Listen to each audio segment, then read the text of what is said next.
नमस्कार। जन टीवी के उत्तराखंड के इस खास बुलेटिन में एक बार फिर से आप सभी का बहुत स्वागत है। मैं हूं आपके साथ प्रियंका तिवारी। खबरों को विस्तार से जानेंगे, लेकिन उससे पहले एक नजर हेडलाइंस पर।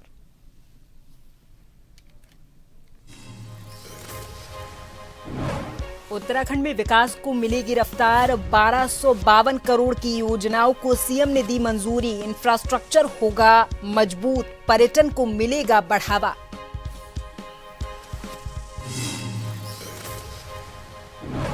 उत्तराखंड में कांग्रेस को लगा झटका। 2 महिला नेता समेत कई कार्यकर्ताओं ने थामा भारतीय जनता पार्टी का दामन। अध्यक्ष महेंद्र भट्ट ने करवाया ज्वाइन।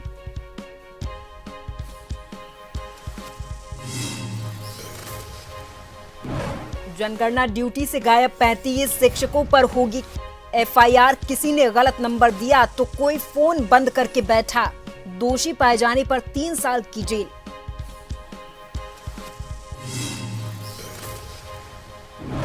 चारधाम यात्रा में 5,47,000 से अधिक श्रद्धालु पहुंचे। सोनप्रयाग में शटल वाहनों के लिए लंबी कतारें। वीआईपी विवाद पर बीकेटीसी अध्यक्ष की सफाई। और उत्तराखंड में मोबाइलों पर भेजा सेल ब्रॉडकास्ट अलर्ट। मौसम आपदा के दौरान चेतावनी का ट्रायल। आज 8 जिलों में बारिश की संभावना।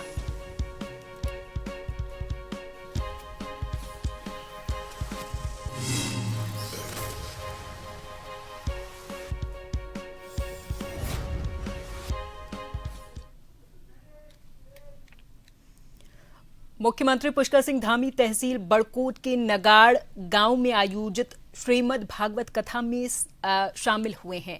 भारतीय जनता पार्टी मीडिया प्रभारी मनवीर सिंह चौहान की धर्मपत्नी की वार्षिक श्राद्ध पर आयोजित इस कथा में सीएम ने प्रदेश की सुख समृद्धि की कामना की। इस मौके पर उन्होंने कहा कि प्रधानमंत्री मोदी के नेतृत्व में देश में सनातन धर्म का स्वर्णिम युग आया है। अयोध्या में राम मंदिर और काशी विश्वनाथ कॉरिडोर इसके प्रत्यक्ष उदाहरण है। मुख्यमंत्री ने देवभूमि की महिमा का बखान किया और कहा कि सरकार केदारनाथ और बद्रीनाथ के पुनर्निर्माण के लिए मास्टर प्लान के तहत काम कर रही है। उन्होंने विकास को एक अनवरत प्रक्रिया बताया और ग्रामीणों की मांग पर नगाड़ गांव में बारात घर बनाने का आश्वासन दिया है।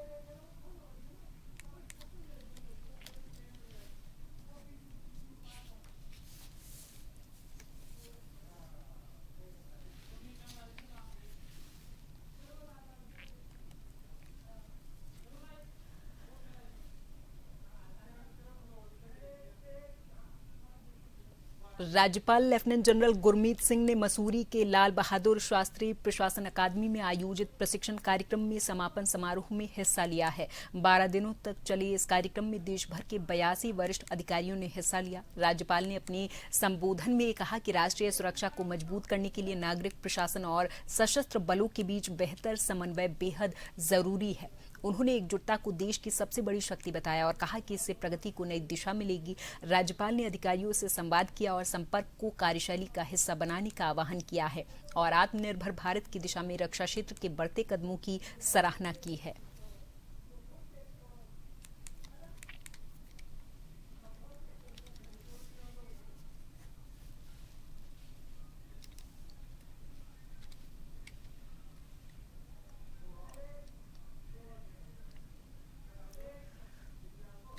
देहरादून के भारतीय जनता पार्टी प्रदेश कार्यालय में आज कांग्रेस की 2 वरिष्ठ महिला नेताओं और एक निर्दलीय प्रत्याशी समेत कई कार्यकर्ताओं ने भारतीय जनता पार्टी ज्वाइन किया है। भारतीय जनता पार्टी के प्रदेश अध्यक्ष महेंद्र भट्ट ने बताया कि कांग्रेस की पूर्व नेता मीना शर्मा और लक्ष्मी राणा के साथ ही घनसाली से निर्दलीय चुनाव लड़े दर्शन लाल भारती भी भारतीय जनता पार्टी में शामिल हुए। भट्ट ने यह दावा किया कि कांग्रेस की नीतियों और गुमराह करने वाली राजनीति से दुखी होकर लोग पार्टी छोड़ रहे हैं और जल्द ही कांग्रेस का एक बड़ा कुनबा भाजपा से जुड़ जाएगा। वहीं भाजपा में शामिल हुए मीना शर्मा और लक्ष्मी ने कांग्रेस पर महिलाओं के अपमान और विषम परिस्थितियों में साथ न देने का आरोप लगाया है।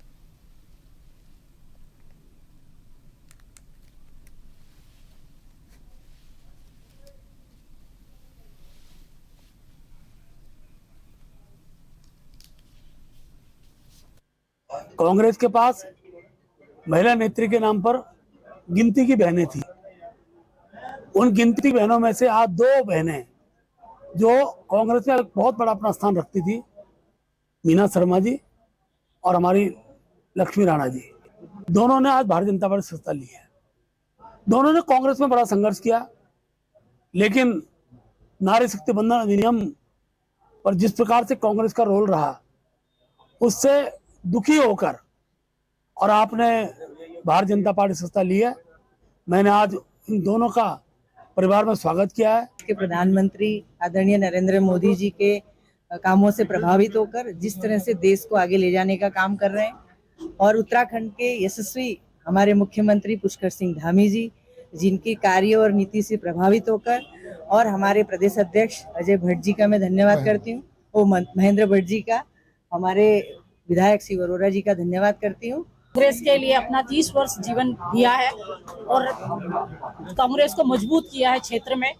और जब परिवार, इसीलिए लोग जोड़ते हैं कि परिवार में जब मुसीबत आए तो लोग उसके काम आए, लेकिन जब विपदा आई तो कांग्रेसियों ने सपोर्ट करने के लिए, बड़े नेताओं ने सपोर्ट करने के बजाय उस पे उल्टे आप ही के चैनलों पे बोला गया कि वॉशिंग मशीन में चली गई, जबकि मैं अपनी लड़ाई लड़ रही थी।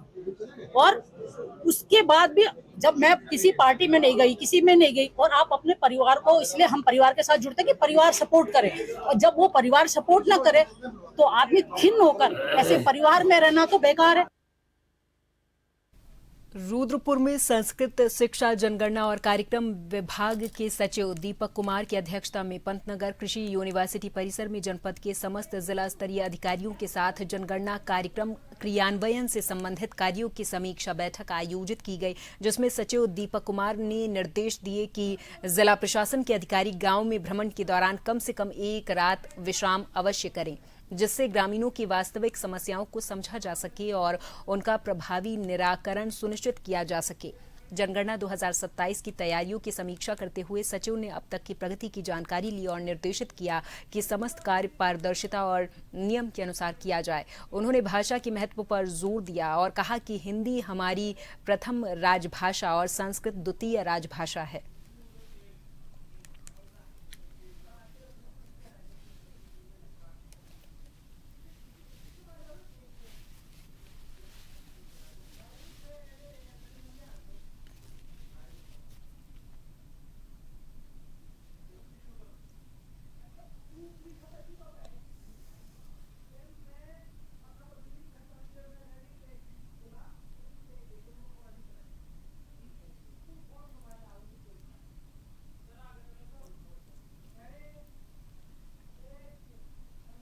चंपावत के पर्वतीय क्षेत्रों में लगातार हो रही मूसलाधार बारिश और ओलावृष्टि ने किसानों की कमर तोड़ दी है। खेतों में खड़ी फसलें पूरे तरीके से बर्बाद हो गई, जिससे किसानों के सामने आर्थिक संकट खड़ा हो गया है। किसान संगठन अब सरकार से मुआवजे और ऋण माफी की मांग कर रहे हैं। लगातार हो रही बारिश और ओलावृष्टि के चलते किसानों की मेहनत पर पानी फिर गया है। बागवानी और सब्जी की फसलें बुरे तरीके से प्रभावित हुई हैं। किसानों के अनुसार पुलम, आड़ू, आम, लीची और कीवी जैसे फल पूरे तरीके से नष्ट हो गए हैं, खराब हो गए। इसके अलावा टमाटर, कद्दू, शिमला मिर्च, बैगन, राजमा और गेहूं की फसल भी भारी नुकसान की चपेट में आ चुकी है।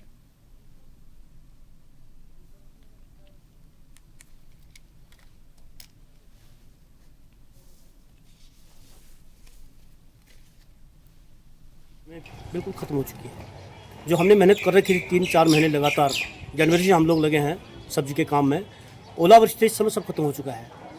और देखिए हमारी आजीविका इससे चलती है। मैं तो सरकार से कहूँगा कि महोदय, मुख्यमंत्री जी, आपका जिला है ये, थोड़ी नज़र किसानों की ओर भी दौड़ाइए।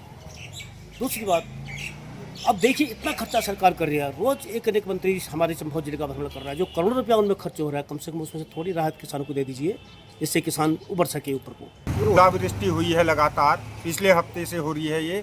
इससे हमारी शिमला मिर्च, गेहूं, बैगन, कद्दू और जो भी हमारी नकदी फसलें हैं, जिससे हमारे किसानों को आर्थिकी में सुधार होता है, वो फसलें हमारी सब खराब हो चुकी हैं। और लोगों का ये कहना है कि हमारा जो गेहूं था खेतों में वो खराब हो गया है और सब सड़ रहा है। और बिसंग क्षेत्र में भी इससे काफ़ी नुकसान हुआ है, क्योंकि वहाँ से भी हमें सूचना मिली है कि हमारे यहाँ गेहूं की फसल को काफ़ी नुकसान हुआ है। अब हम ये चाहते हैं कि किसानों की जो आर्थिक स्थिति है, जो इनके ऋण है उसको माफ़ किया जाए, ब्याज माफ़ किया जाए, जिससे इनकी आर्थिक स्थिति सुधार हो। देखिए, जो अभी हमारे चंपावत जिले में लगातार जो है ओलावृष्टि भी है, अतिवृष्टि है जो हो रही है, उससे किसानों को अभी इस समय बहुत ज़्यादा नुकसान हुआ है। जो उनकी फसलें हैं, साग सब्जी है या गेहूं है, जो भी उनकी नकदी फसलें हैं, इस समय पूरी तरह से बर्बाद हो गई हैं। चाहे कद्दू हो, शिमला मिर्च हो, बैगन हो, गोभी हो, टमाटर हो, सारे की सारी जो है ख़राब हो गई हैं। खासकर जो आप अभी देखा होगा खेतीकान क्षेत्र है, लोहाघाट का सुई बिसंग क्षेत्र है और जो पुल्ला गुमदेश का क्षेत्र है, तो सारे जगह जो है इस बारिश और ओलावृष्टि से भारी तबाही हुई है। देहरादून के विकास नगर में पुलिस ने स्पा सेंटरों के खिलाफ बड़ी कार्रवाई की और बिना सत्यापन के काम कर रही महिलाओं और संचालक पर शिकंजा कसा है। वरिष्ठ पुलिस अधीक्षक के निर्देश पर ऑपरेशन प्रहार और ऑपरेशन क्रैकडाउन के तहत चलाए गए इस अभियान में कोतवाली विकासनगर पुलिस ने बाबूगढ़ चुंगी के पास एक स्पा सेंटर पर छापेमारी की।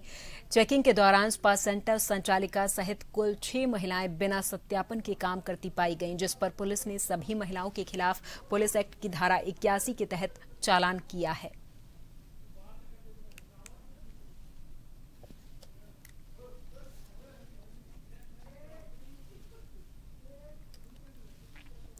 लक्सर से एक दिल दहला देने वाली खबर सामने आई, जहां कक्षा 12 की एक स्टूडेंट दिव्या की सड़क हादसे में दर्दनाक मौत हो गई है। इस घटना के बाद इलाके में गुस्सा, डर और मातम का माहौल है। हादसे के बाद ट्रक चालक मौके से फरार हो गया। दरअसल इधर स्थानीय लोगों का ये आरोप है कि पुलिस और प्रशासन की लापरवाही के चलते ऐसे हादसे लगातार हो रहे, लेकिन सख्ती सिर्फ दिखावे तक सीमित है। स्थानीय लोगों का ये कहना है कि स्कूल टाइम के समय भी यहाँ भारी वाहन चलते हैं। इन्हें स्कूल टाइम के समय बंद किया जाना चाहिए ताकि ऐसी घटनाओं पर लगाम लग सके। सूचना मिलते ही पुलिस मौके पर पहुंची और शव को पोस्टमार्टम के लिए भेजा है।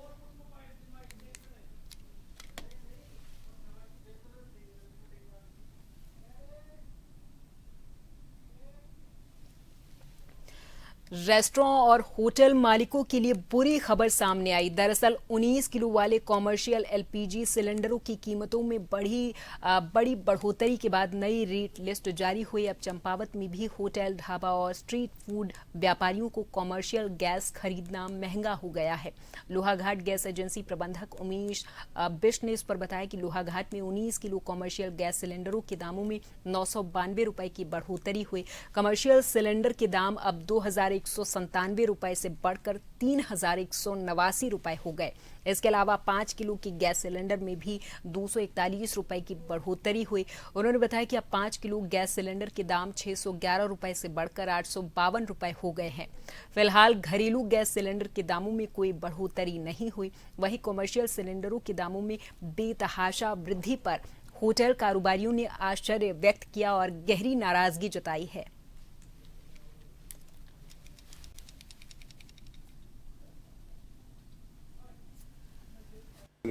जिस हिसाब से यहाँ लोकल की मार्केट है, लोकल की मार्केट के हिसाब से हम उस तरह का प्राइस बढ़ा भी नहीं सकते हैं अपने छोटे छोटे आइटमों में, और क्वांटिटी घटा भी नहीं सकते हैं। तो हमने जिस तरह से हम चल रहे हैं, हमने उसी तरह से चलना पड़ेगा। अभी फ़िलहाल हमारे पास एक ही साधन है, हमें अपना बिजनेस बचाना है, और हमने दुकान के लिए प्रॉफिट ना समझते हुए हमने प्रॉफिट के लिए अभी कुछ भी नहीं सोचना, और अपनी दुकान को बैलेंस लेके चलते हुए हमने ये चलना है।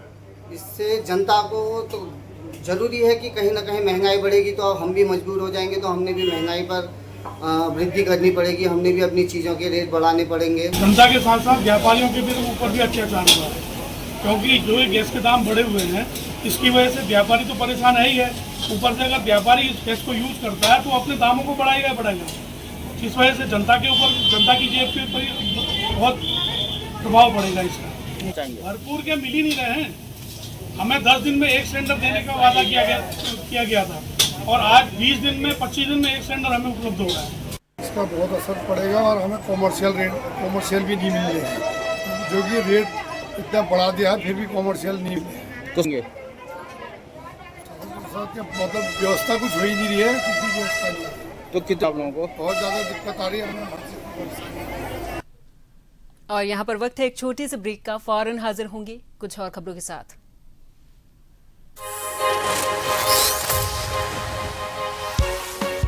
ब्रेक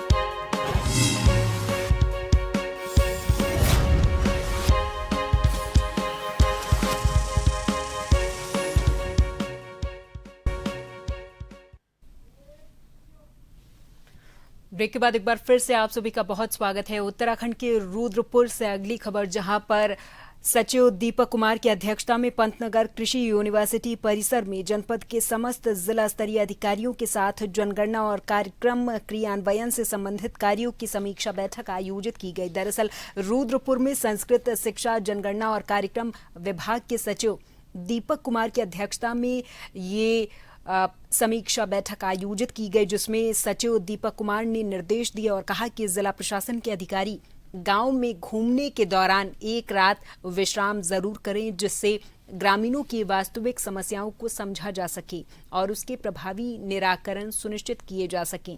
जनगणना 2027 की तैयारियों की समीक्षा करते हुए सचिव ने अब तक की प्रगति की जानकारी ली और निर्देशित किया है कि समस्त कार्य पारदर्शिता और नियम के अनुसार किए जाएं। उन्होंने भाषा के महत्व पर जोर दिया और सचिव ने कहा कि हिंदी हमारी प्रथम राजभाषा और संस्कृत द्वितीय राजभाषा है।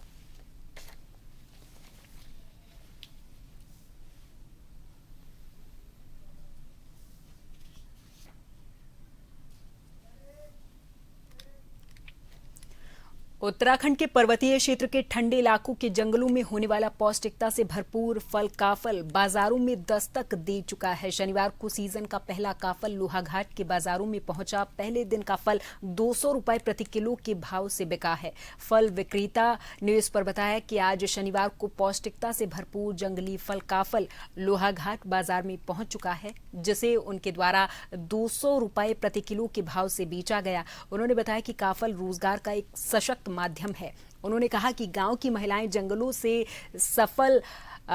सफलतापूर्वक इसे तोड़कर बाजारों में लेकर आते हैं। महिलाओं से उनके द्वारा काफल खरीदकर उपभोक्ताओं को बेचा जाता है।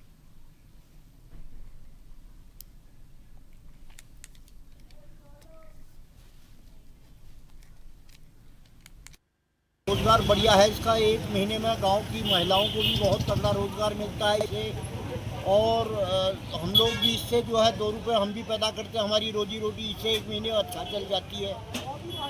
और थोड़े बहुत ओले खा गए, अभी ओलों ने काफ़ी मार कर दिया है। काफलों में खुमानी पुलम है, आड़ू है, इनमें काफ़ी नुकसान कर दिया है। काफल वैसे गर्मी के लिए बहुत राहत भरी चीज़ है। 200 रुपये किलो चल रहा है काफल। बहुत बढ़िया काफल आया है वैसे। अभी फसल तो बहुत बढ़िया थी, थोड़ा ओला मार गया है। अभी तो फिलहाल 10-15 किलो आ रहा है, अभी ज़्यादा नहीं आ रहा है। ये आज से ही शुरू है। ये एक महीना पूरा चलेगा अभी, मई और जून में। बहुत गांव की महिलाएं तोड़ के लाती हैं, हम लोग वहाँ उनसे इकट्ठा करके लाते हैं। यहाँ पे गांव की महिलाओं का भी बहुत बढ़िया रोजगार है इससे। उत्तराखंड में शनिवार को लोगों के मोबाइल पर अचानक से तेज अलार्म टोन के साथ ही सेल ब्रॉडकास्ट अलर्ट का संदेश आया। ये आपदा चेतावनी प्रणाली का ट्रायल था, जिसके जरिए सरकार ने इमरजेंसी मैसेज सीधे लोगों तक पहुंचाने की व्यवस्था को परखा है। वहीं मौसम विभाग ने भी राज्य के 8 जिलों में आज बारिश का अलर्ट जारी किया। राज्य के अलग अलग हिस्सों में सुबह करीब 11:45 पर मोबाइल पर अचानक से तेज घंटी बजी और स्क्रीन पर आपातकालीन संदेश दिखाई दिया। ये alert national disaster management authority यानी कि एनडीएमए की ओर से सेल ब्रॉडकास्टिंग सिस्टम के जरिए भेजा गया। इसका उद्देश्य ये जांचना था कि आपदा या खराब मौसम की स्थिति में चेतावनी संदेश कितनी तेजी से लोगों तक पहुंच सकता है। अधिकारियों के अनुसार इस तकनीक के जरिए बिना किसी ऐप या इंटरनेट के सीधे मोबाइल नेटवर्क पर अलर्ट भेजा जा सकता है और फ्यूचर में भूकंप, बाढ़, भूस्खलन या अन्य आपदाओं के समय इसी सिस्टम के माध्यम से लोगों को समय रहते सतर्क किया जाएगा।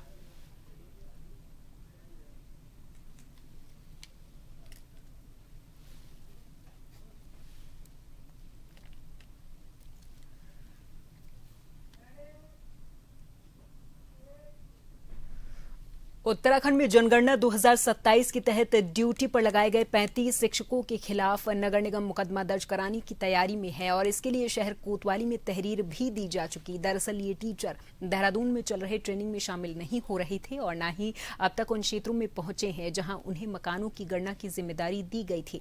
अगर ये मुकदमा दर्ज होता है तो ये दोषी पाए जाते हैं तो जुर्माने के साथ ही इन्हें 3 साल की जेल भी हो सकती है।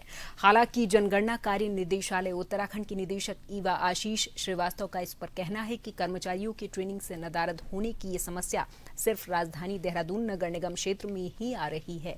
प्रदेश के किसी अन्य हिस्से में ऐसा कोई मामला सामने नहीं आया है।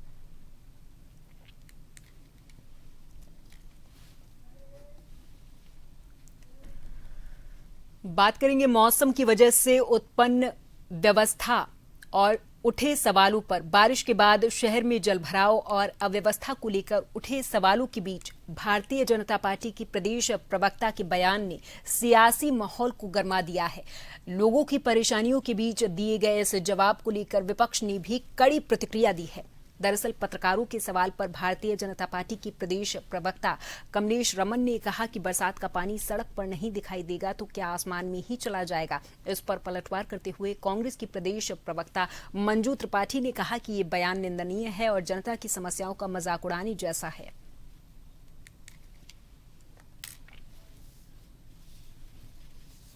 नहीं तो आप मुझे बताएं, बरसात का पानी सड़क पे नहीं दिखाई देगा तो क्या आसमान में ही चला जाएगा?